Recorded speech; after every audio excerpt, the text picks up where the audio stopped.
Hello, it's Chris Kelly, education specialist for the Boston YMCA, and I am doing another read aloud in our series of how to present good read alouds with the students.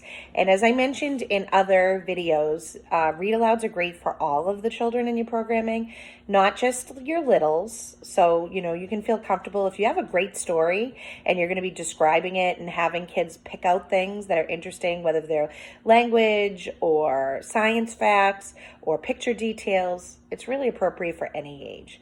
So I'm going to be reading a Jan Brett classic right now called The Gingerbread Baby. This might be one that you're familiar with.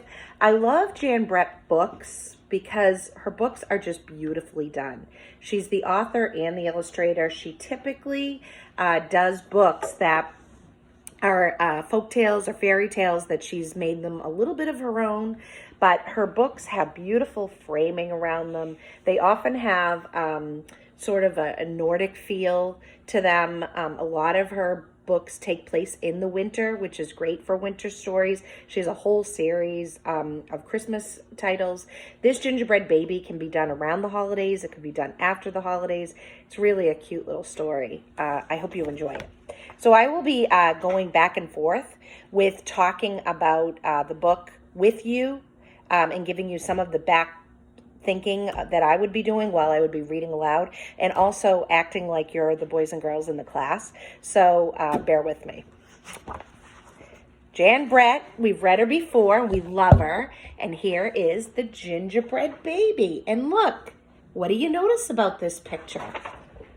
Right, it takes place in winter. Yet another story taking place in winter. This is a beautiful A-frame house. Can anyone tell me why they think those houses may be called A-frame houses? Right, they look like the letter A.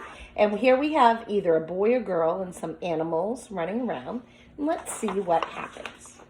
So one of the things I love about Jan Brett books is she always has these beautiful frames around her pictures. So we're going to pay close attention to those frames because they often give us hints about the story. So here's our title page, or our author's page, and it has the title of the book, The Gingerbread Baby, as well as Jan Brett, who in this case she wrote and illustrated it. So there's no illustrator mentioned. So if we look at our frames, we have a picture of either a boy or girl looking out the window. On our publisher's page, which gives us details of when the book was published, we have a gingerbread boy or baby, a bowl, a rolling pin, and then when we look at the next page, we can see that there's a hearth scene. This fireplace or oven is called a hearth, and over here we have what to me looks like a recipe book.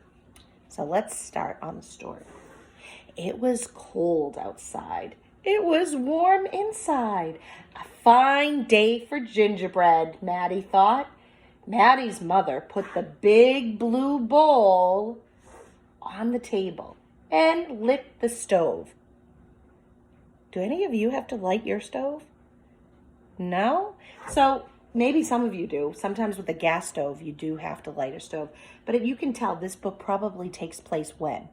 Right, in the past. So Maddie took down a worn leather cookbook. I was right, it is a cookbook over here. With old-fashioned writing on the cover, he opened up to the page that said, The Gingerbread Boy. And again, let's look at our hints. Jan Brett loves to do hints in her borders. So in this case, we've got an egg, we've got a measuring cup, we've got some containers, probably for sugar or flour. Over here, well, we'll get to that one. They measured and mixed. Maddie rolled the dough into the shape of a gingerbread boy, and they popped him in the oven. Bake a full 8 minutes, no more, no less. Do not peek, the recipe read.